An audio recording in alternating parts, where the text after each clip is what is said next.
Yeah. I like the silence. So, welcome everybody to the eTwinning for Future Teachers, the European Conference for Initial Teacher Education of 2024. It is my great pleasure to welcome you all, both on-site and online participants. We also have the online audience, hello, where we will be focusing on citizenship education and eTwinning for future teachers. Today we start with a packed agenda, let's say.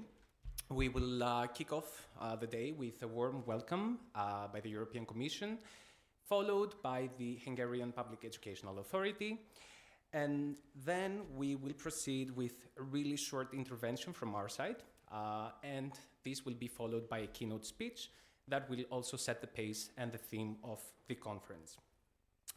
We also have the European Award ceremony where we will reveal the name of the initial teacher education institution that won the European Award for 2024.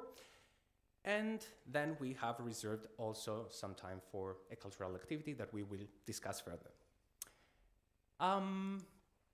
Also, both for the on-site and the online audience, if you would like to spread the word, you can use the two hashtags that you can see on the slide, so we can then repost and collect all the pictures, potential videos, I don't know, whatever you feel up to. So now, with no further ado, I would like to invite Ms. Mathilde Grosjean from the European Commission for a warm welcome. Thank you.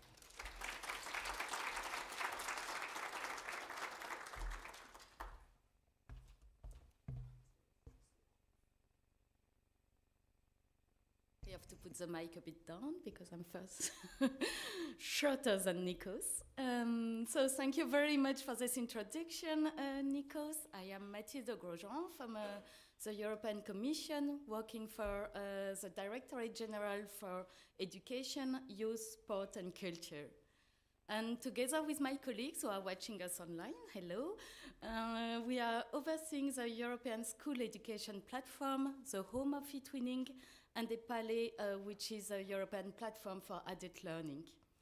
So on behalf of the team and the whole European Commission, I'd like to also to welcome you all here in Budapest and online. Hello also online audience. I am really thrilled to welcome you all, whether more experienced or less experienced teacher educators. And to the educators who joined us recently, I hope you will find the workshops in interactions with more experienced teacher educators inspiring and giving you food for thoughts on future initiatives. A special thank you is due to our eTwinning IT ambassadors for your invaluable commitment to collaborative learning. I think you are about 20 in total, both online and on-site. And of course, not to forget, I would like to offer warm greetings to the student teachers attending this conference, and we hope that you will soon join the broader eTwinning community, alongside with their colleagues in schools across Europe and beyond. So this conference is an eTwinning for Future Teachers event, bringing together teachers, educators from initial teacher education institutions that include or aspire to include eTwinning in their activities. The aim is to introduce teacher educators and student teachers to the full eTwinning experience so that they can benefit from an international and professional community with the opportunity to implement innovative pedagogical methodology with their peers. And the main goal of this conference is to showcase concrete best practices in the field, address any barriers you may face, and provide you with sufficient networking opportunities that might be the beginning of new projects and initiatives. And myself, I'm really looking forward for the scavenger hunt later this afternoon. So eTwinning opened its door to IT in 2012, so it's not a new initiative. It was a pilot project called eTwinning for Future Teachers. And with several European countries and their national support organization to foster international connections, facilitate shared learning, and serve as a catalyst for innovation. And after 6 years, in 2018, the eTwinning for Future Teachers was formally mainstreamed as an eTwinning activity.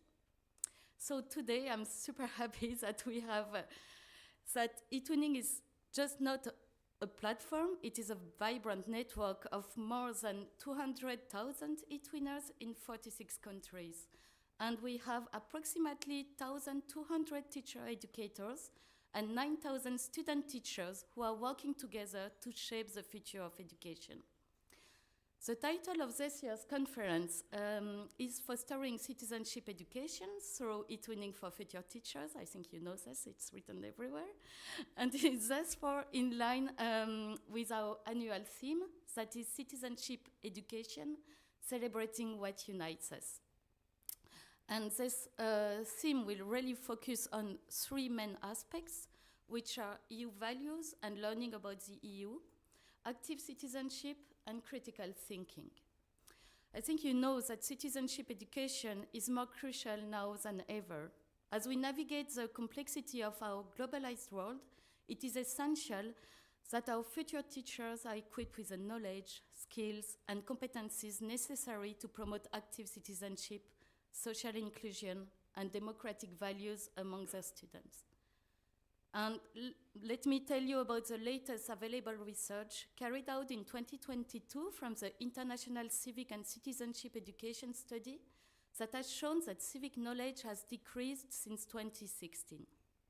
So in November last year, the EU Education Minister called on member states and the Commission to boost teaching about citizenship education. We are currently looking at possible ways and means of prioritizing democratic citizenship education when developing further the European education area after 2025. And already now, under the EEA, the European Education Area, the Commission set up a working group on equality and values in education and training, providing space for countries and stakeholders to jointly explore this important topic. I'm not the first one to say it, but citizenship competence of young people has been a long-standing objective for the EU and its member states, and is actually one of the 8 key competencies of the lifelong learning. And the Commission promotes democratic participation, active citizenship, and critical thinking through the Erasmus Plus program, of course, which also finances eTwinning and this conference. So, for example, in 2022, nearly 340 million euro were granted to Erasmus Plus cooperation projects between education and training organizations across Europe, which supported democratic participation. And I'm sure you know it, but in addition, the Erasmus Plus Jean Monnet actions include funding support available for teachers, given their vital role as multipliers in their school, to learn and teach about the objective and the functioning of the EU, its common values, and how to enhance active citizenship.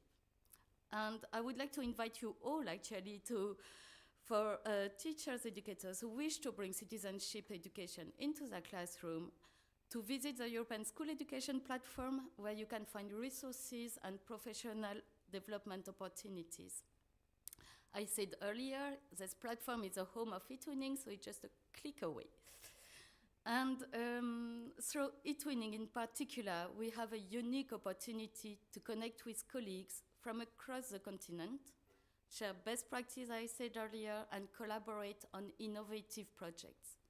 And by embracing this platform, we can provide our student teachers with the tools and experiences necessary to become effective agents of change and promoting empathy, tolerance, and understanding in the classroom and beyond. And the European Commission has given cross-border collaboration among IT institutions another push by setting up the so-called Erasmus Plus Teacher Academies. And I'm sure also many of you know them already. So they are large-scale network aiming at supporting student educators by enhancing cooperation in teacher training at all stages of their careers. So with projects running for 3 years, the academies are developing innovative methods joint courses, virtual training, and learning mobility opportunities. And the next call has just been published actually last week together with Erasmus Plus Program Guide 2025. And the submission forms will be available on the EU Funding and Tenders portal in the coming days. I don't want to give a date because there is always a bit, but normally it should really come soon. So if you are interested, please keep a look, a watch. And you, initial teacher education institution, are contributing to the future generation of teachers. In times of widespread teacher shortages across the EU, your work is even more important than ever. And as you have certainly read in the news, the new Commission has been approved by the European Parliament yesterday. And in her hearing, Roxana Minsatu, who is now the Vice President-elect responsible notably for education, highlighted the importance of supporting the teaching profession. So we will strengthen our work on the EU teacher agenda, focusing on improving the working conditions, training and career prospects, and we will build on the work done so far, for example, with the teachers' academies, and of course, eTwinning for future teachers. So over the next few days, we will engage in a series of keynote presentations, discussions, workshops, exploring the latest research strategies and models for integrating citizenship education into IT. And I'm especially looking forward to listening to the two inspiring keynotes during the 3 days. In a few minutes, we'll have Professor Fülöp, who will question the concept of the good and active citizen. And on Saturday, Maria Chiara Petenati will present the insight gained from a study conducted by Indire in 2021 on the impact of integrating eTwinning in IT. And you all have a paper copy in your bags, as far as I know. So, and it is online, of course, and I'm sure we can share the link with the audience online. So we are aware that embedding eTwinning into IT institutions is not always easy or straightforward. Nevertheless, this year we were happy to see 28 IT institutions who have received a national label. So I'd like to congratulate these institutions for their effort. And later today, I will have the privilege to recognize the IT institutions for their outstanding achievements during the European Initial Teacher Education Award ceremony. I would like to encourage you all to approach this conference with an open mind, a willingness to learn and a commitment to collaboration. And let us leverage the collective expertise and creativity of our community to drive meaningful change and create a brighter future for our students and the society they will serve. But before leaving the floor to Dr. Bernadett Puszter, the Vice President of the Hungarian Educational Authority of Publication Education, I'd like to once again extend my warmest welcome to every one of you. I wish you a productive, inspiring, and enriching experience during these 3 days together. Thank you.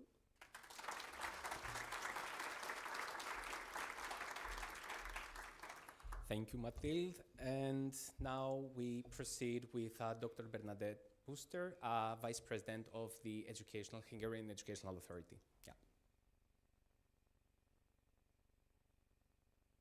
Thank you very much.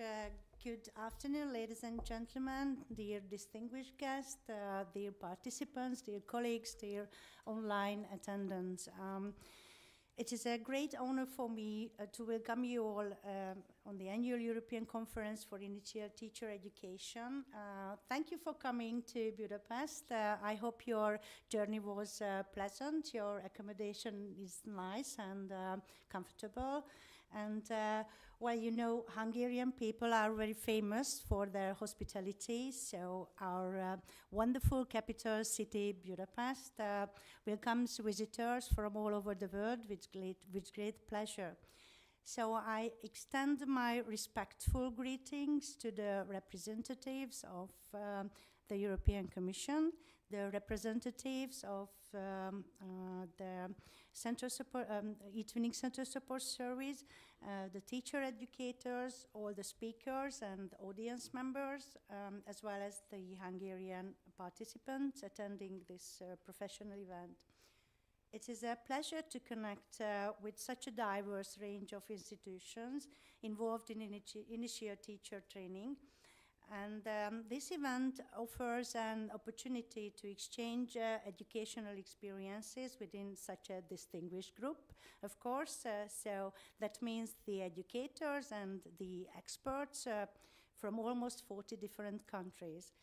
I would like to take a moment to thank the eTwinning Central Support Service and all those who have worked tirelessly to make this conference possible. I think they deserve clap.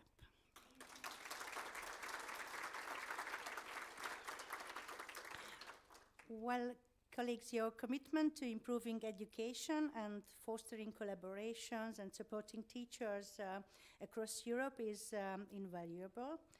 I'm very glad to be here, such an inspiring environment. And I also warmly thank the CSS for choosing Budapest as the location of the conference. Of course, for us, it's the best place in the world.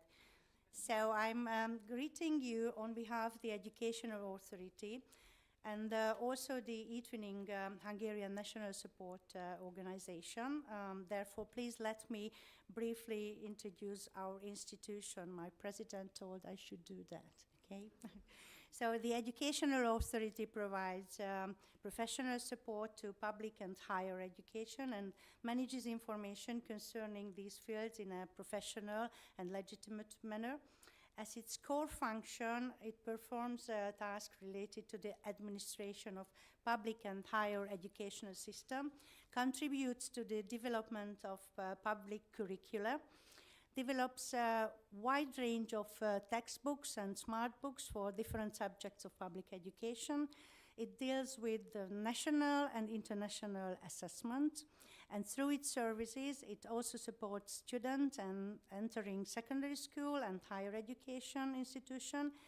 And also the authority is responsible for maintaining a register of several public administration fields, for instance, main institutional and personal register of public and higher education, and administration of secondary school leaving and entrance exam, student teacher cards, and also administration and recognition of acquired language exams, and also recognition of qualification and degrees obtained abroad. And important task for us also the coordination of the nationwide inspectorate. And we organize the teachers in service training all the country, and also the national classification program for teachers as well, so we have lots of tasks to do. Hungary has been an active participant of the eTwinning program since the beginning, and I think more and more teachers join it, and more projects are implemented within its framework, and the eTwinning Hungarian NSO has been performing its task within, of course, the Educational Authority. Well, I think the national and the international eTwinning seminars, partner-finding meetings, on-site and online eTwinning training conferences, webinars are very, very popular among the teachers, even in Hungary. So about a conference, you know, the theme of the conference, and as we look to the future, it is clear for us, I think, that role of educators in nurturing citizenship, democratic values, and sense of belonging to a common European space has never been more important. Through initiative like eTwinning, we can ensure that future teachers are equipped with skills, knowledge, and network they need to shape a generation that values cooperation, diversity, and active citizenship. In Hungary, in the past years, 11 teacher training institutions of higher education joined the eTwinning for Future Teachers program. Thank you for that. Two eTwinning IT ambassadors have been helping to implement the program in Hungary.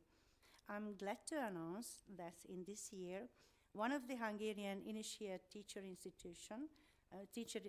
training institution applied for the award for initiate teacher education and was able to receive the national IT label. So congratulations. Congratulations to Apor Vilmos Catholic College. I think they are very committed to the preparation of future teachers and implementation of eTwinning program. I would like to express my heartfelt gratitude for interest you have all shown in this conference. I hope you will enjoy every minute of the organized and of course the free programs as well. This multicultural environment provides an excellent opportunity for teacher trainers and education professionals to exchange experiences and build meaningful relationships. It also offers a great platform for Hungarian teacher trainers to introduce themselves, engage in networking, and seek potential partnerships. We hope that our initial teacher education institution will participate even more international eTwinning projects in the future. And almost the last passage will follow. So I think it's truly uplifting to see all of you here, brought together by a shared interest and motivation, which is our mutual respect for the values embodied in the eTwinning program. It's inspiring to witness the diversity within this community and at the same time recognize the many common points that unite us. I wish you a successful and enriching conference, and please do not forget that the coffee break is the most useful program and the most useful program for changing or exchanging thoughts and ideas. Thank you for your kind attention.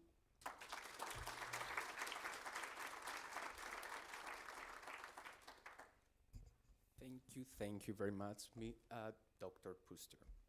So now we will have a short, brief, I promise, introduction from my side, and because I didn't really introduce myself. So my name is Nikolaos Muratoglu, and I'm the Pedagogical and Monitoring Coordinator working in eTwinning and the European School Education Platform, along with my colleagues, Ruth, Maria-Lena, Zofia. And I will go through some basic information because we have lots of new teacher educators also on site, but also online. So just a bit of background. So as Mathilde mentioned already, eTwinning for Future Teachers started back in 2012. Yeah. And it started as a pilot activity, but for the last 6 years, it has the format that you all know currently by engaging teacher educators and student teachers.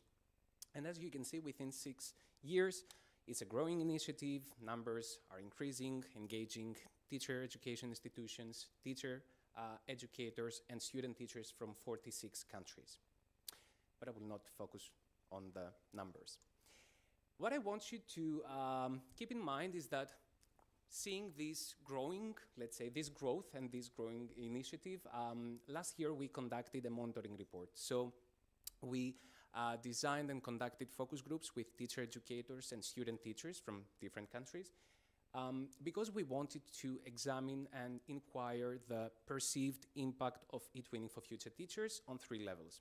The first one on the institutions, the teacher education institutions, the teacher educators themselves, and of course the student teachers.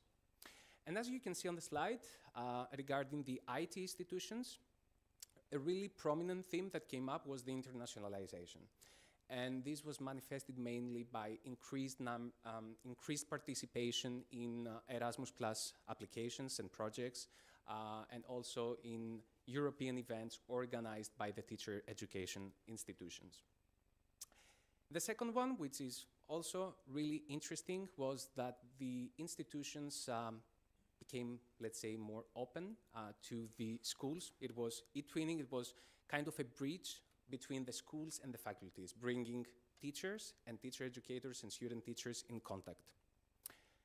The third aspect referred to the recognition, so the distinctive, let's say, identity that was created around the IT institutions that was perceived to be positive in the long run by the teacher educators.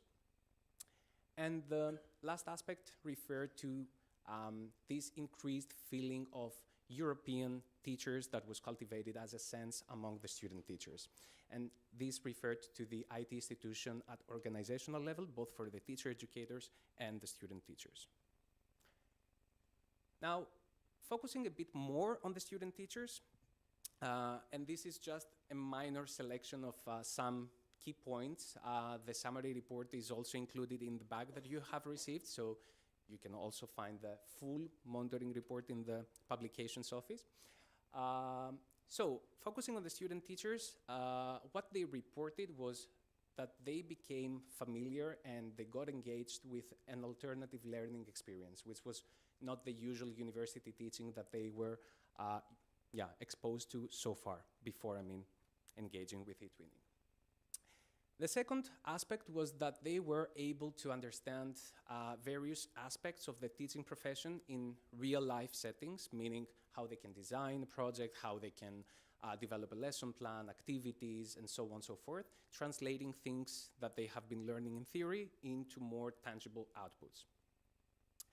The third aspect was the fact that they had the chance and the opportunity to interact with teachers, school teachers, but also with more experienced eTwinners and ambassadors. And that also helped them understand and take, let's say, a better grasp of things in terms of the actual teaching process. And this was mainly the case between student teachers who were also in placement, so they were working with other eTwinners. The fourth aspect is about this peer learning approach between the interaction taking place between the teachers, the student teachers themselves, and also the fact that they were able to connect and discuss with older students. And sometimes it was, actually a couple of times, it was reported by them that the whole attitude and motivation and engagement for the university education was affected, meaning that in case there were some thoughts of dropping out from the teaching curricula that they were attending, they were somehow changing this aspect. And the fifth, in eTwinning we do use a digital platform, lots of digital tools, but it's also the pedagogical contents. So it was not just their digital contents that was reported to be improved, but also the pedagogy and the implementation of approaches, more active learning approaches. And about the teacher educators, so the first element was overcoming any potential reservations for collaborating online. Some of the teacher educators had never worked with online platforms, they were not really experienced, and also using English as the common communication language between partners. So gaining confidence was a really important aspect for them. Developing deeper connections, both with colleagues from their own institution, because sometimes you are really absorbed by the everyday life and tasks and obligations. So through eTwinning, they reported that they had the chance to focus more on the content side and get to know more about the tasks and the activities and the interests of their colleagues from their institution, but also from other institutions. But also developing deeper connections with their student teachers. So they were working closer with them within the twin spaces and across the transnational groups. So they were having more frequent communication, and therefore they became better, let's say, familiarized with each other.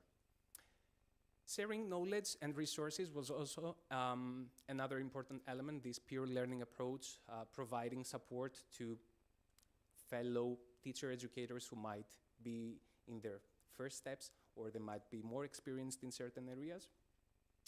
Also, the experimentation with more innovative approaches. So instead of the usual traditional, let's say, university frontal teaching. They became more active in terms of organizing workshops with their students, allowing them to really enter the twin space, design things, activities, but also with the use of additional digital tools. Sustaining relationships with former students. So when their student teachers were completing their studies and they were going to the schools and work as actual school teachers, they were able to remain in touch and also work together. And they were introducing their new student teachers to their old student teachers, which was also a really nice thing. And promoting interdisciplinary research. So one of the areas of the recognition framework focuses on research output and this collaborative process of developing research publications, or it could be announcements and so on and so forth. So these are just some basic elements from the findings of this report, and happy to discuss if you would like any other clarification. So now, with no further delay, let's proceed with our keynote. So I would like to thank Professor Márta Fülöp from the Caroline Gaspar University. And she is the scientific advisor and head of the Social and Cultural Psychology Department of the Hungarian Research Network. And today she will present, she has actually a really inspiring title, whether the European values can be perceived a challenge or an invitation. So I would like to give the floor now. Yeah. Yes, let's start. I will stay with this. Thank you very much for the invitation. It's a real honor to be here. I am a psychologist. I am an educator in my role as a university professor, but otherwise I am a full-time researcher and do research on especially competition, and there will be a part in my talk which will be about cooperation and competition. And I have been involved in different types of citizenship, European citizenship networks for more than 20 years.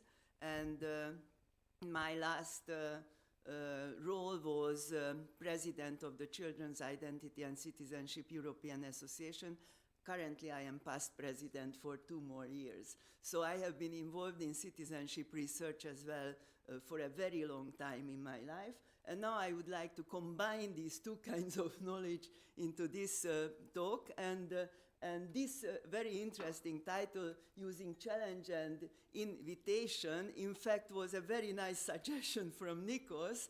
And I tried to meet that challenge, okay, and I tried to address that invitation. And let's hope that it will compete with the coffee break.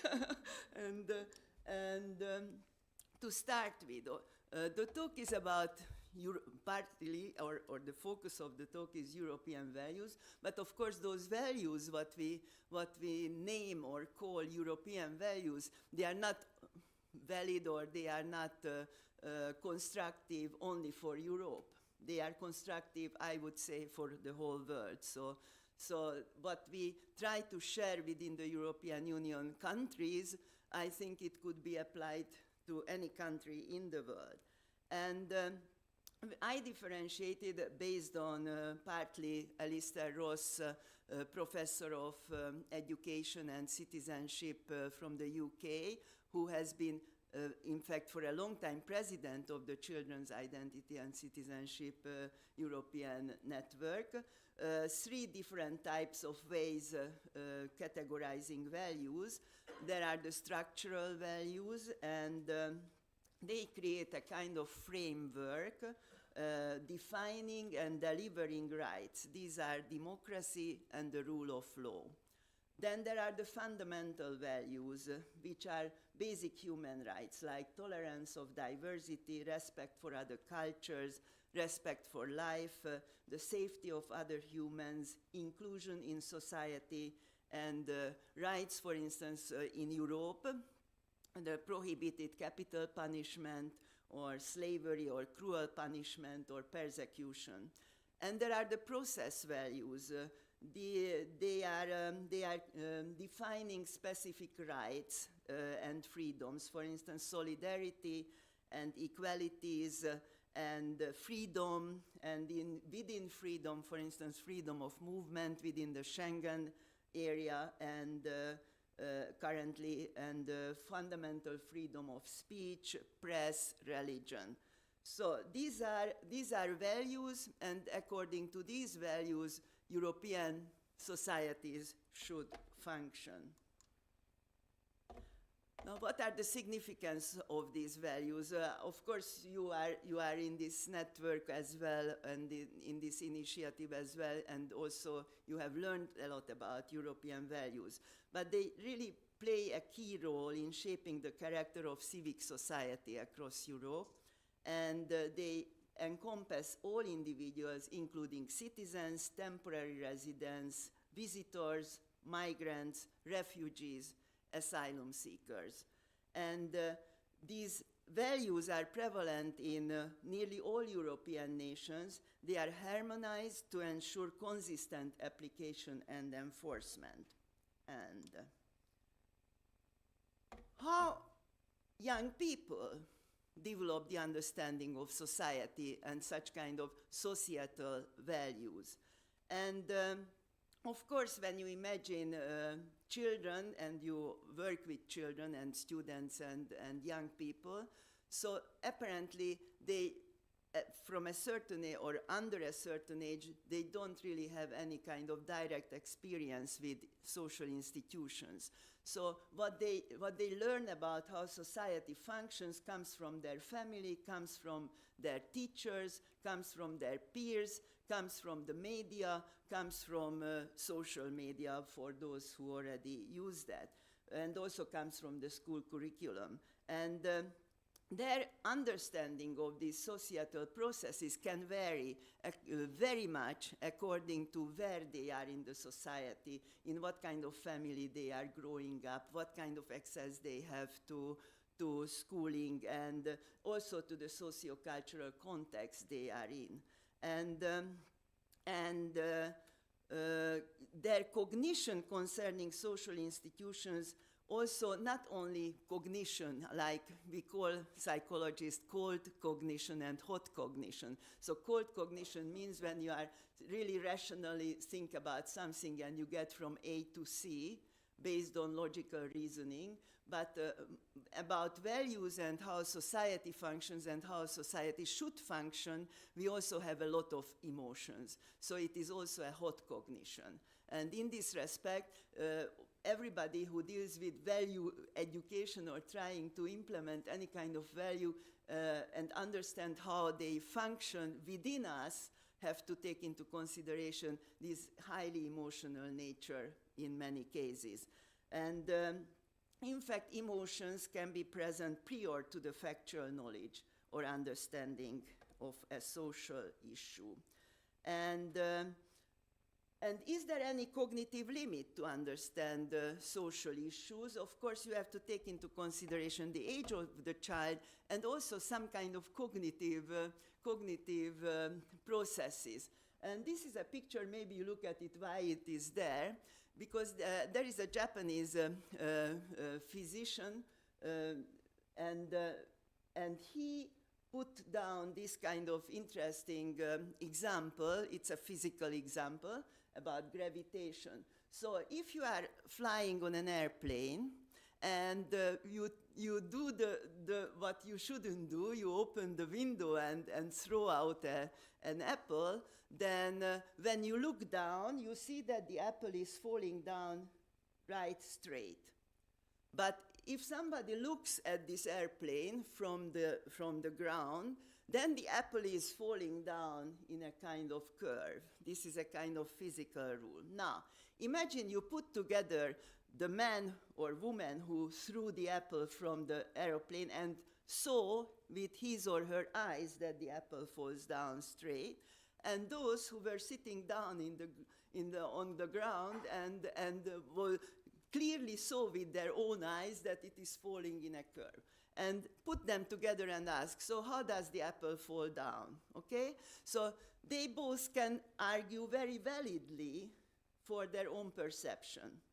And if they aren't able to take the perspective of the other, change perspective, that from my perspective, this looks like that, but from that perspective, it looks like that, they will just fight all over, or both of them will think that the other one's some kind of mental problem because of something which was not there. So this kind of perspective taking, this is in fact a cognitive ability. Of course, it doesn't start very early and gradually evolves, but it has to be also developed. It has to be trained to be able to take the perspective of the other and see the world from that other perspective. Otherwise, we are not able to come to a kind of common view and agreement.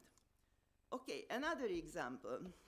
I was in Singapore, and in Singapore there is an absolutely fantastic museum. It's called the Urban Planning Museum. I don't know if anybody was there. And there I saw a very interesting example, which was, for me, a kind of enlightening experience to understand how society works. I am a social psychologist. I have been trained like that. I have been working in this field, but going to Singapore was really, in this respect, a very informative event for me. So imagine that there is a big table, and it's interactive. And it says that, imagine that in the middle of Singapore there is a land which is empty. And you have to decide what to put there, okay? And then they bring the examples that young families with young children living around, they would like to have a big playground.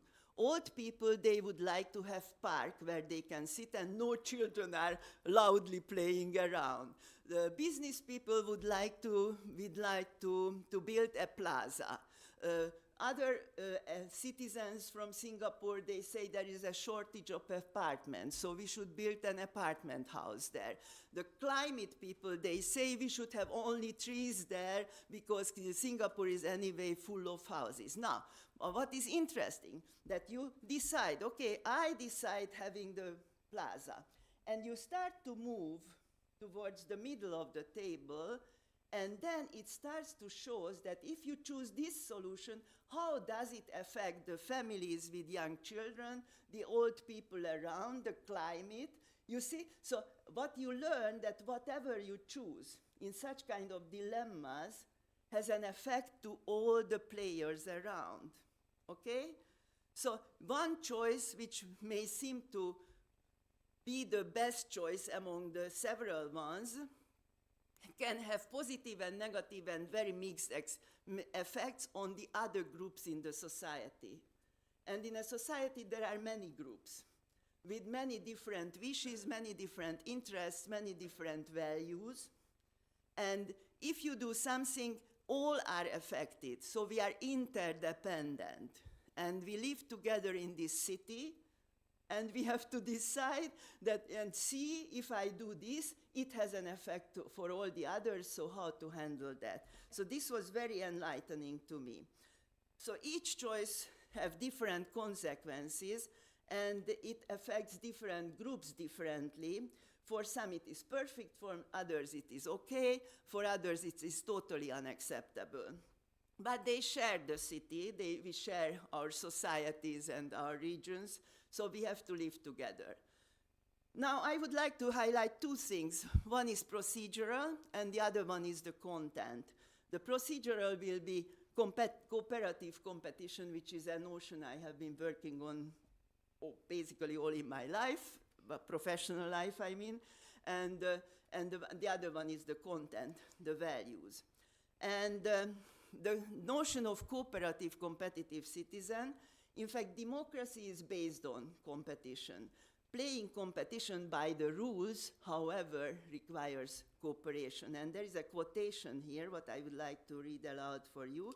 So, modern political democracy is a system of governance in which rulers are held accountable for their actions in the public realm by citizens, acting indirectly through competition and cooperation of their elected representatives. And Democrats may agree on the inevitability of different interest groups, political views representing different values, but they tend to disagree about the best forms and rules for governing the conflicts of interests and how to establish a just society.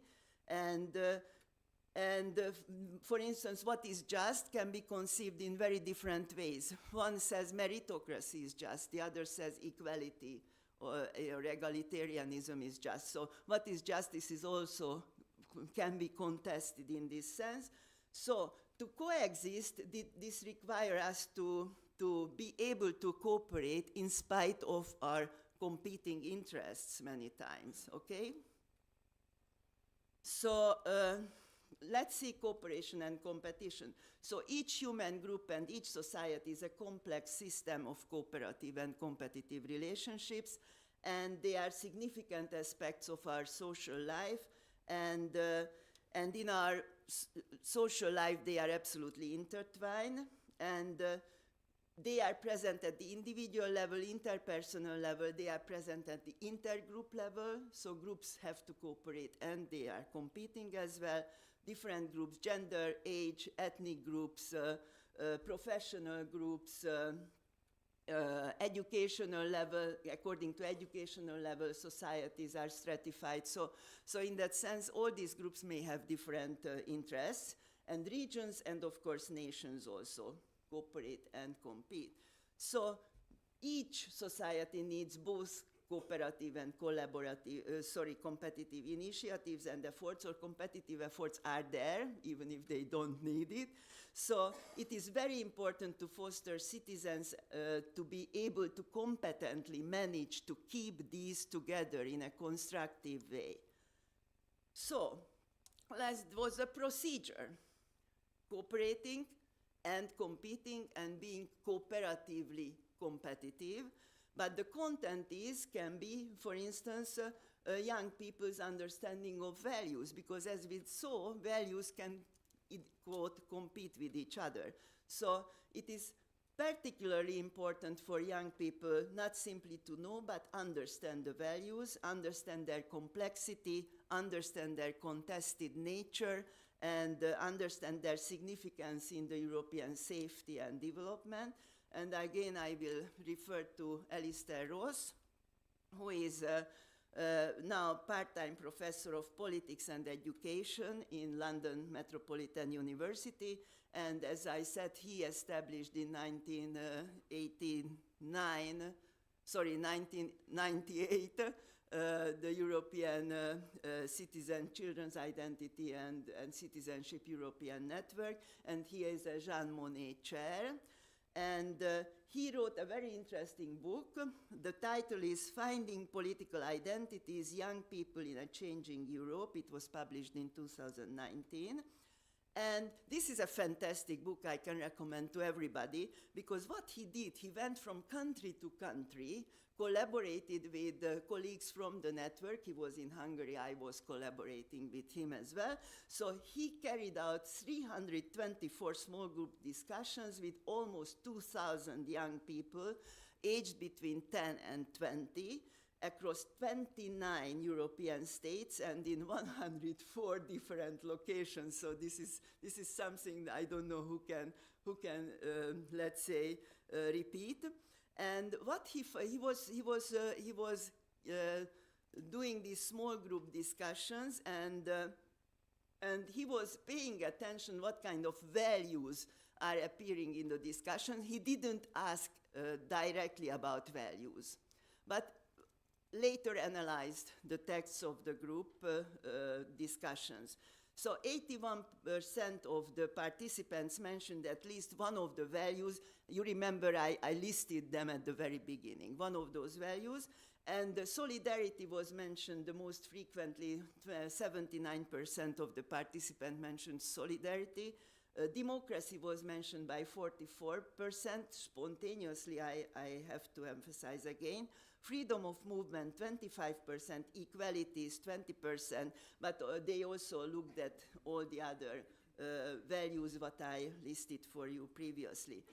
And what is really interesting that there have been issued initiatives by Yuri Dice that should have been implemented in different countries in relation to values education and citizenship education. And these initiatives, for instance, proposed enhancing critical thinking and media literacy, or foster education for the disadvantaged, or promoting intercultural dialogue. But what Alistair found, that of the 28 member states, the action was patchy, he called that. So 6 states had taken no action at all on any of the proposed initiatives, and only 3 had acted in all 4 initiatives. So there is some kind of lack around this. Now, what teachers can do if we want to promote values? So what they find that across Europe, and not only across Europe, but in different countries as well, it seems that that teachers are not very keen on discussing these kind of value issues, because they are very much afraid of being seen as indoctrinating. So, however, this kind of deliberation is a very important thing for promoting values, understanding values, and implementing values. So, Alistair Ross suggests deliberative discussions to be able to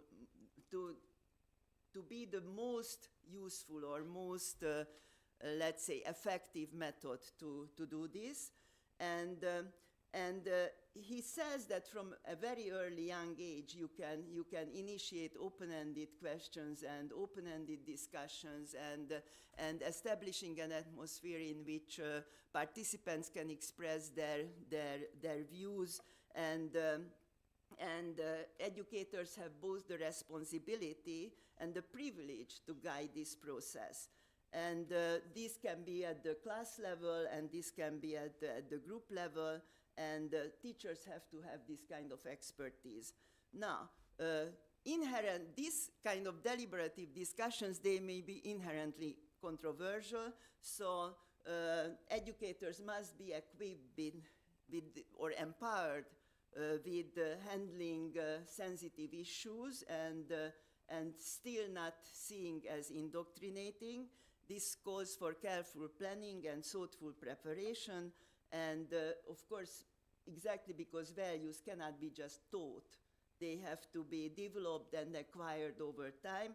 And also we have to recognize that values are changing. Societies are not kind of rigid and set into stones. They are constantly changing, and values can change with them.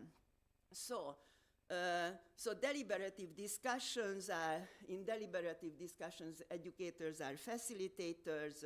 They have to encourage the group members to listen and not push towards consensus or agreement, but because they have to acknowledge that this kind of diversity can coexist, and different roles can be applied, can be attributed to teachers, but one is very important: to establish trust, because these kind of deliberative discussions require that atmosphere when you can trust, that you can say whatever you think. And teachers, there is a debate if teachers in this kind of discussions can express or shouldn't express their own views. There are countries which, let's say, encourage this, and there are countries which say you should just leave the discussion for the students. And within discussion, it is also important to pay attention to cooperative competition. So the relationship should be cooperative, there should be trust, and there should be open communication, which means, which requires clear rules about these discussions, what should be set up: no aggression, no hurting others, no manipulation, but open communication. And if it is not there, then the teachers have to remind the participants that it should be there. In this case, these kind of discussions can be enjoyable, and all this is ensured by the clarity of rules or code of conduct. Sometimes these discussions get very intense, and intensity may break the rules, or people, when they are intensively emotional, they may break this kind of deliberative discussion rules, and it may increase verbal aggression against each other, perceiving the other as an enemy. But the teacher has to establish the clear rules, as I said, strongly monitor, and also convey that we have a shared responsibility for keeping those rules and establishing the norms of functioning.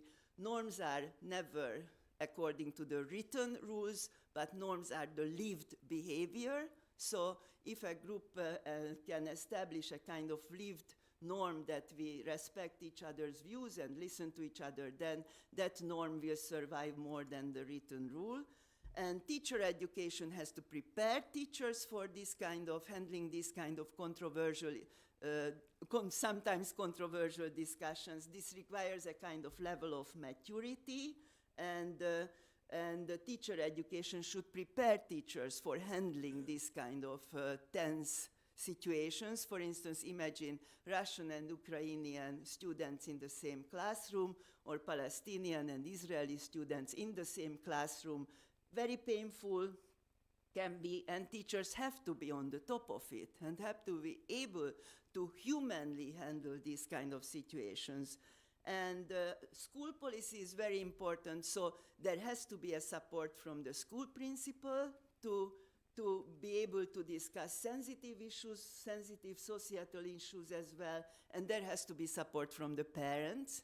And this means that we also have to be able to explain the parents why this is important. So it's not only educating the students, but the parents as well.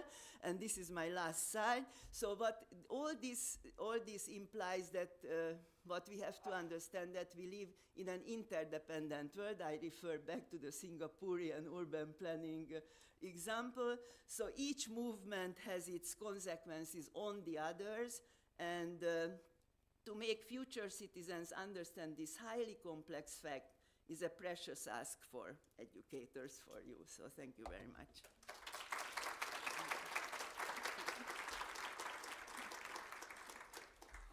Thank you very much. Do we have any questions for Professor Fülöp? No? Yes? I think we have a microphone. Yeah, thank you. There? Yeah. I said I don't want to take long, so nobody will. Anyhow, my name is Sahar Al-Makhamri. I'm from Jordan. Thank you very much for this is really fruitful presentation. I was thinking about what you've just suggested in terms of values, European country, and thinking about Jordan and the university that I am in, where I have European students on the ground of Jordan. And when we talk about citizenship, I know that everybody brings their identity. And that is really challenging environment. So I'm just trying to think loudly, if you speak about the value of European country in European country. I know that it is transferable, but to what extent that could apply also to another context when we talk about the value of a European country? I think it's not about the value of a European country, but European values. But as you remember at the beginning, I said that many of these are not European values. To respect the other person, it's not a European value. It's a universal value, or many of these values are based on the universal human rights, you see. So in that, or the rule of law, each society has laws, so, and you have to abide with or comply with or obey the law if you are a citizen of any society. So there are these kind of values are mostly there. Of course, when I say democracy, it is not necessarily a value in all the countries of the world. It is a value for sure for European countries or countries in the European Union. But there are big countries in the world where democracy is not the leading value. So your question is very important because we have to take into consideration always the societal context in which I am saying this. Now we are in Europe. Hungary is in the European Union. Many of the countries are in the European Union. Within these countries, we can basically rely on that if we say democracy is a leading concept, then it is there, you see. Of course, I can go to a society where I can't deliberately discuss how important democracy is because I am put into jail. So, of course, we need, in fact, a free context to be able to implement this kind of deliberative discussion.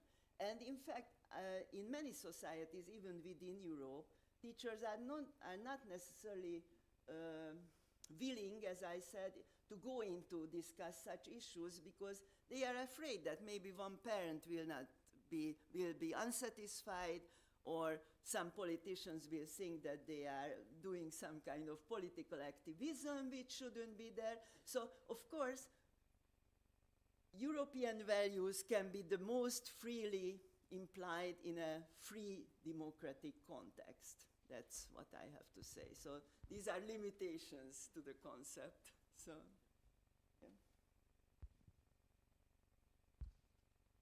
Do we have any other question? Nope. Oh, good. Thank you very much. Great.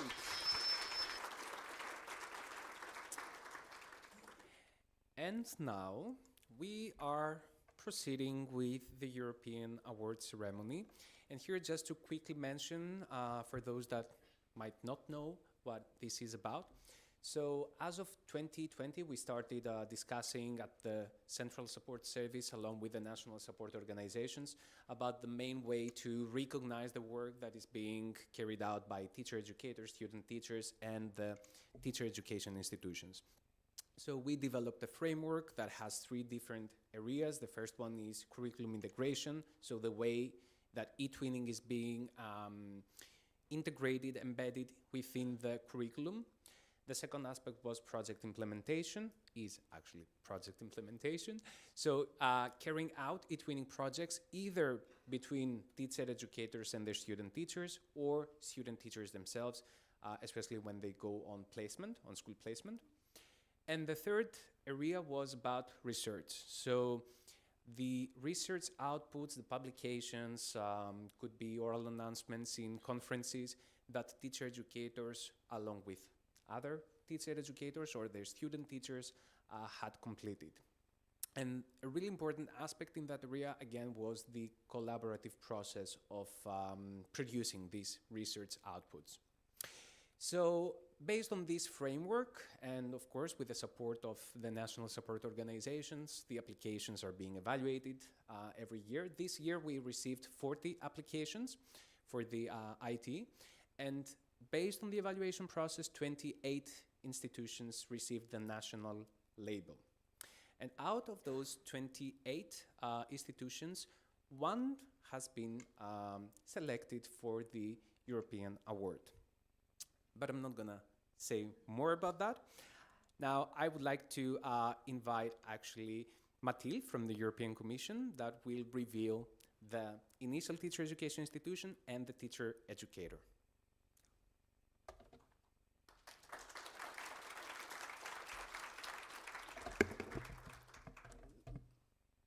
Thank you, Nikos. And indeed, it is a super great pleasure for me, and on behalf of the Commission, that I will announce, that I'm announcing actually, the recipient of the European Award for Initial Teacher Education in eTwinning for future teachers. So it's, yes. So I would like to congratulate the Faculty of Teacher Education at the University of Zagreb, and particularly to Associate Professor Ivana Milkovic. She's here. Her colleagues and her students, of course, teachers, for their outstanding achievement over the past few years.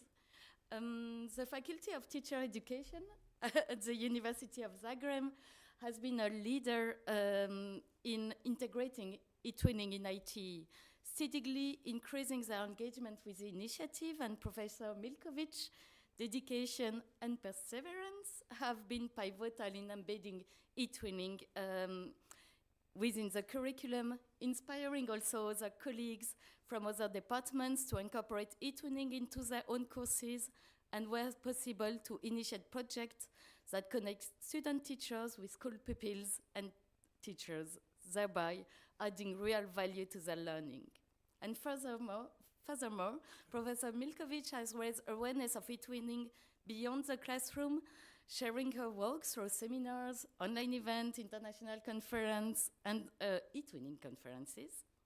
Her active involvement with other teacher educators and her student teachers has been crucial in developing a wide range of innovative eTwinning projects. Notable examples are initiatives focusing on digital skills, storytelling, books, sustainability, plurilingualism in early childhood education and care, and European citizenship. In addition, Professor Milkovic has raised significant contribution to international research in eTwinning, co-authoring publications with fellow eTwinning teachers, educators, and supervising her students' master thesis, their students' master thesis on eTwinning. So the Faculty of Teacher Education at the University of Zagreb provides a prime example of how eTwinning can prepare future teachers. Student teachers are equipped with essential skills in teamwork, digital technology, international collaboration, and the practical application of pedagogical approaches in real-life situations. The pupils they will teach are entering a world increasingly shaped by technology, and these future teachers will confidently manage classrooms where digital and media literacy, online etiquette, and the pedagogical use of technology are fundamental to the educational process. So once again, on behalf of the European Commission, I extend my heartfelt congratulations on your exceptional work. Ivana. And it is an honor that I give you this beautiful award. Thank you. And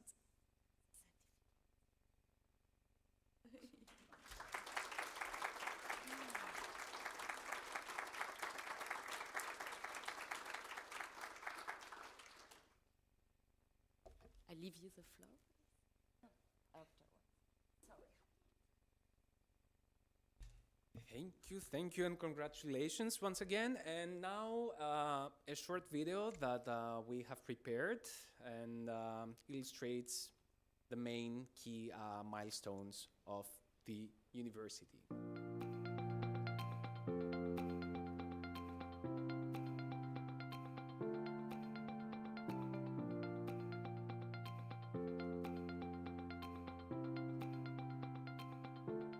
Our eTwinning philosophy developed gradually. Since the benefits of eTwinning for teachers and their pupils in schools are unquestionable, it seemed only reasonable to include eTwinning into education of our future teachers to develop their intercultural, digital, and communication skills. eTwinning projects are actually a tool for achieving various outcomes in different courses. When it comes to traditional classroom, these skills can be discussed, but through eTwinning, I actively engaged with educators and students from diverse backgrounds, learning firsthand how to navigate and embrace these differences. eTwinning offers many opportunities for students that would otherwise be difficult to experience. During our project, we had the opportunity to learn about the education systems of our partner countries. We became acquainted with their curricula and explored different perspectives and attitudes towards education. Another significant aspect was, of course, the digital component of teaching. eTwinning encourages the use of much broader range of digital tools, motivating me to enhance the quality of my online activities and games. It all requires communication and collaboration on 3 levels: among colleagues at our faculty, with colleagues from different education institutions in our country, and with our international partners. My advice to everyone who has yet to venture into eTwinning is based on my experience.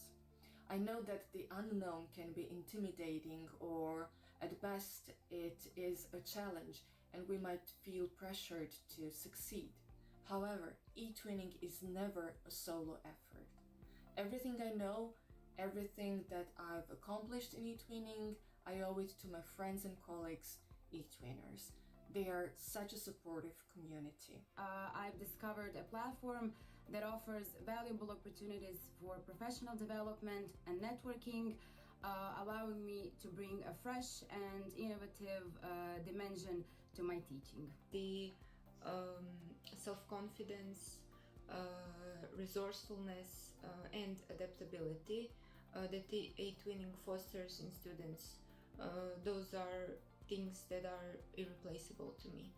So, the best way to start is perhaps to join an existing eTwinning project, take it one step at a time, at a pace that feels comfortable and manageable, and always enjoy what you're doing.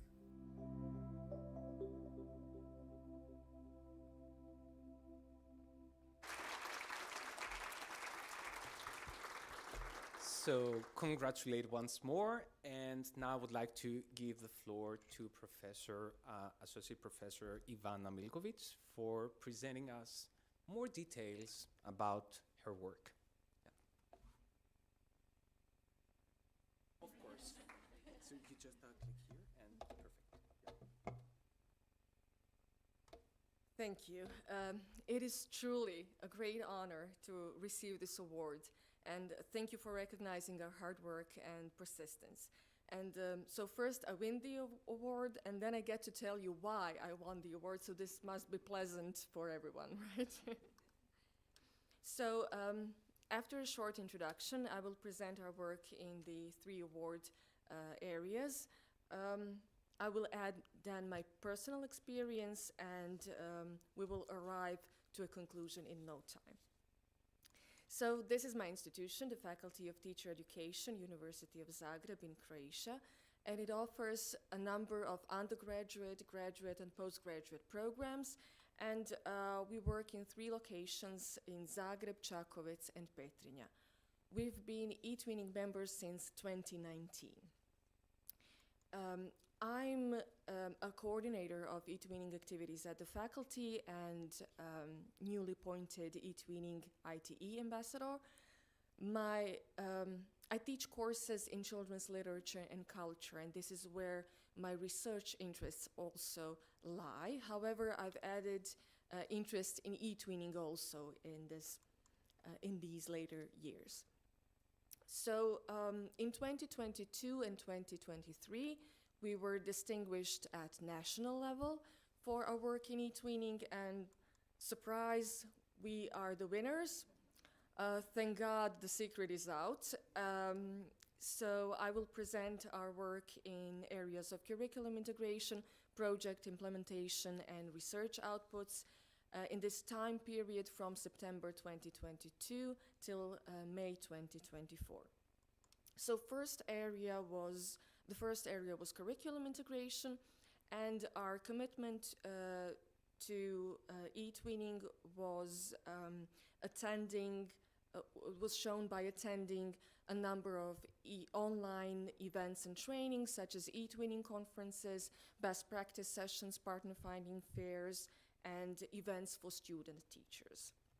So this is a picture of me and my colleague and friend Alenka at one of the conferences in Croatia, and in the front row on the right you can see our student as well.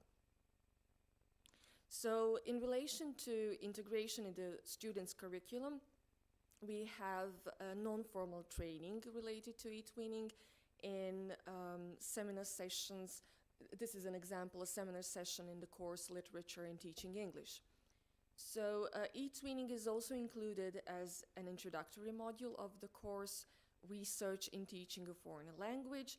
And we also have two, we call them eTwinning courses. These are courses that are completely taught through eTwinning. So this is an elective course, eTwinning in Teaching, that is offered to all students in Zagreb and Petrinja.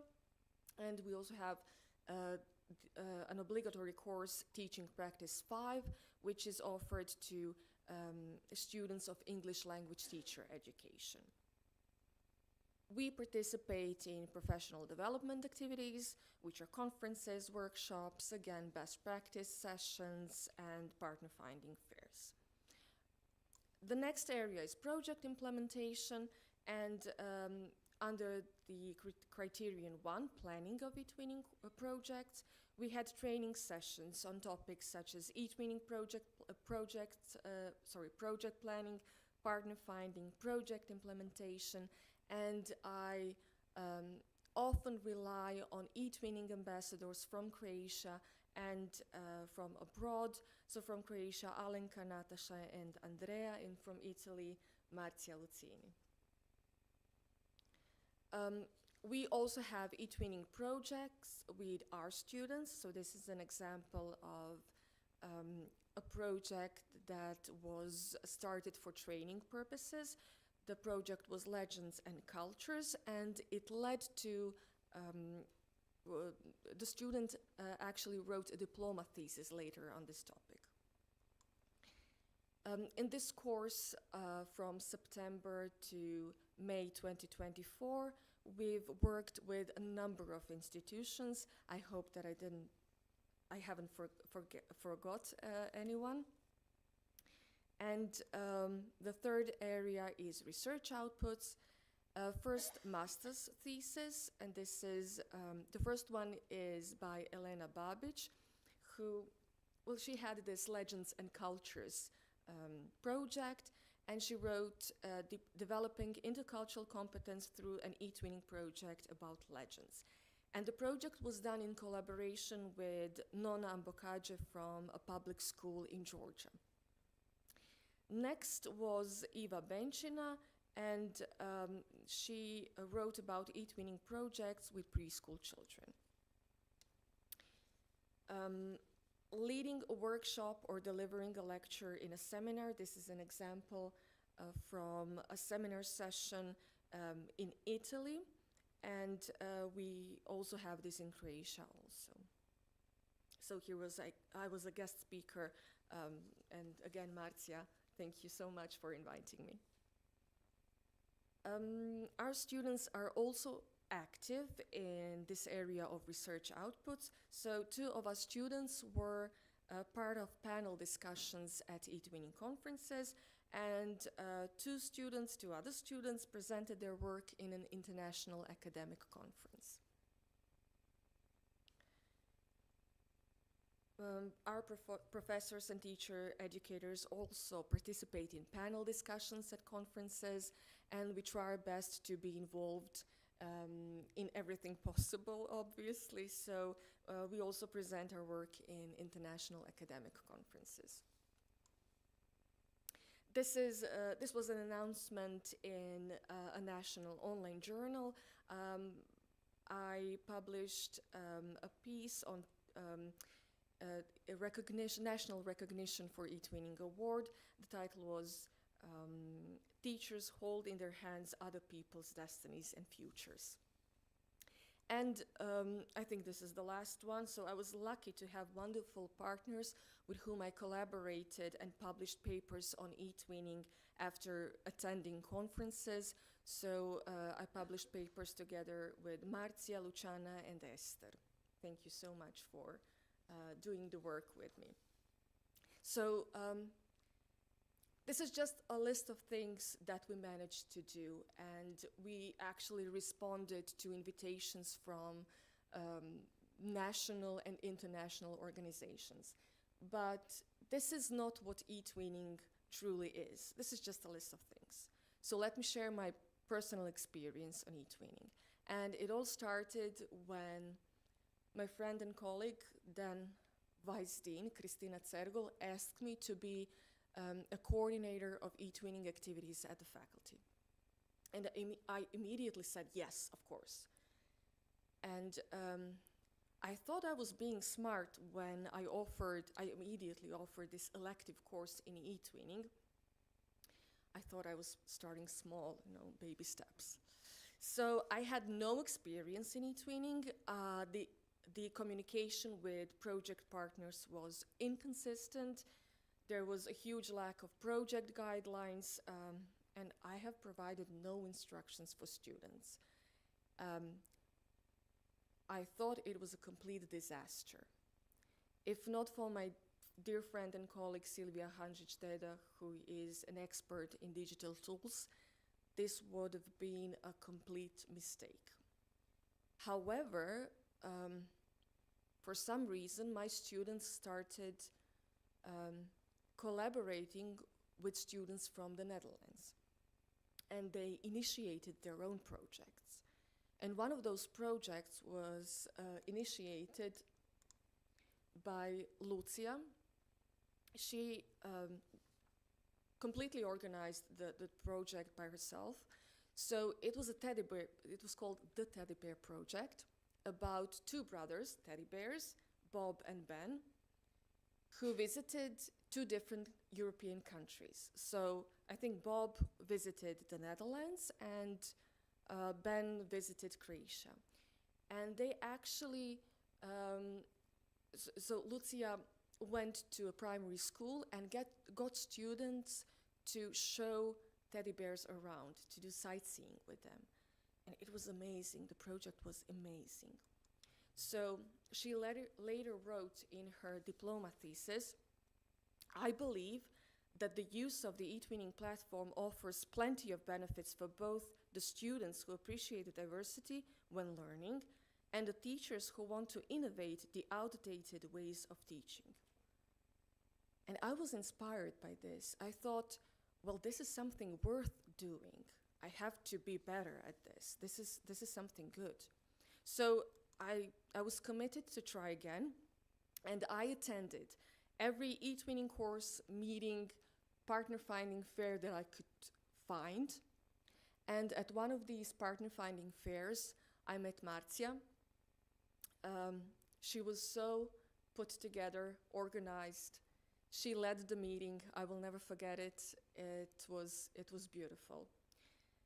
We had a project, TTI, for professional development, and it was simple, 2 phases. Students had this international exchange of ideas, and it was supposed to last for 1 semester.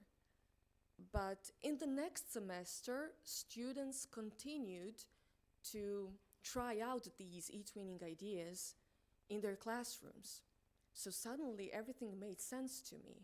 This was the starting point of my learning curve. In the next semester, I worked with Mariela, Isabel, and Silvia, and we immediately clicked. And we had this, again, wonderful project. Students were working in international groups, and the final product was recordings of traditional tales from the countries involved. It was beautiful. We had weekly meetings. Nothing was too difficult. And we didn't plan it at the beginning, but later we even attended an academic conference together. So slowly, eTwinning started to grow at the Faculty of Teacher Education, and my colleagues got interested in eTwinning. So now some colleagues introduce eTwinning where and when possible in their courses, while others join me in eTwinning projects. And this is a wonderful project that was led by Alenka Mikulec and Božica Vujic from the Faculty of Teacher Education, where students assisted in activities and online meetings with kindergarten teachers from Petrinja, and they collaborated with Romania and Greece. The project inspired further cooperation between student teachers and kindergarten teachers, and it had a huge impact in the community because Petrinja is still recovering from the pandemic and from a devastating earthquake. So this project really made a difference in the community. With time, experience, and this growing openness to new ideas and collaboration, eTwinning transformed my faculty, but also my professional work. And I believe that this is a great path to develop our future teachers' skills and to prepare them for future challenges in interculturality, digital skills, and of course communication challenges. I owe a huge thank you to Kristina, Silvia, Maria, Alenka, Božica, and Višnja from the Faculty of Teacher Education for the support and for interest in eTwinning, and also my project partners. Many are now my dear friends: Marcia, Isabel, Mariela, Esther, Silvia, Caroline, Barbara, Hanne, Luciana, and many others. Thank you for having patience, and thank you for teaching me everything I know about eTwinning. So this award is what team effort looks like, and thank you for that.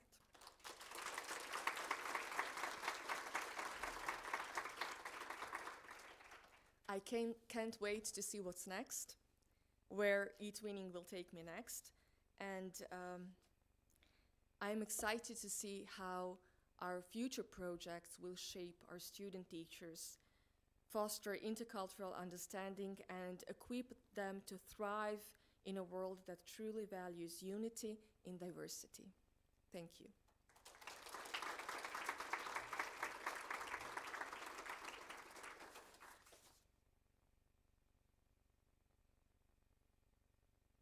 Thank you very much. Since we have a couple of minutes, do we have any questions? Something that you would be curious about? No? I'm curious about something, so can I ask? Because it's going to be like related to your personal experience. So we also from the monitoring report, but also while we are discussing with other teacher educators, there is always this, let's say, difficulty in changing or adapting the curriculum in the faculty to somehow add eTwinning. So could you tell us a bit more about how you managed to create even courses about eTwinning? Maybe institutional flexibility is a thing, I don't know. Maybe it's a thing, maybe. I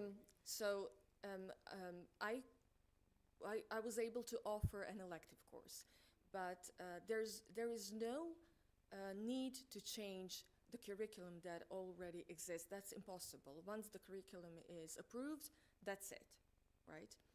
But you don't have to change the curriculum to actually include eTwinning into it, because there are always small opportunities to change something. Perhaps it's a seminar paper that could be done in international collaboration.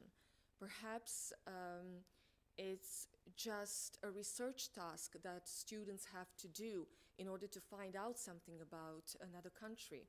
So there are many, many opportunities to actually just make perhaps a small change or teach with a twist and to invite eTwinning into the existing curriculum, because it's impossible to change the curriculum once it's actually been approved.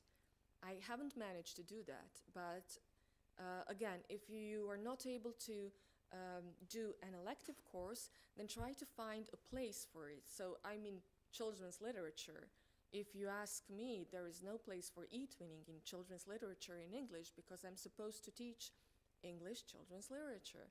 However, there is also an opportunity to connect with other students that are supposed to learn the same, or at least one exercise, at least one task that could be done in international collaboration. Okay, so it is possible. We just have to have an idea. Yeah. Thank you. Thank you. Indeed. So that's also something that we have been discussing, and maybe we will put more emphasis on in the future about addressing cross-curricular topics related to eTwinning. So for instance, if somebody's, I don't know, teaching about communities of practice, then yeah, eTwinning could be a perfect example of that. If somebody is teaching learning theories or didactics, again, eTwinning can be operationalized, let's say, or used as an example, as a tangible example of that. So, thank you once again, and congratulations for the distinction. And now, at least for the online audience, the day is coming to an end. Just a reminder about tomorrow's session that we start at 9:30, both for the on-site and the online audience. And we will have a break afterwards, then the networking and partner finding session where you will be able to further meet other colleagues, exchange contact details, listen to some project ideas. We will continue with another workshop session, a small break, and then we will move with the research meet. So that's going to be a session about research that has been conducted on eTwinning. So you're going to hear from your peers their work that they have completed, but also future work, or ideas about future research. So there you might also be interested to join and set up some partnerships in that sense. So thank you to the online audience. And now we will move to some information about ourselves here in the on-site. So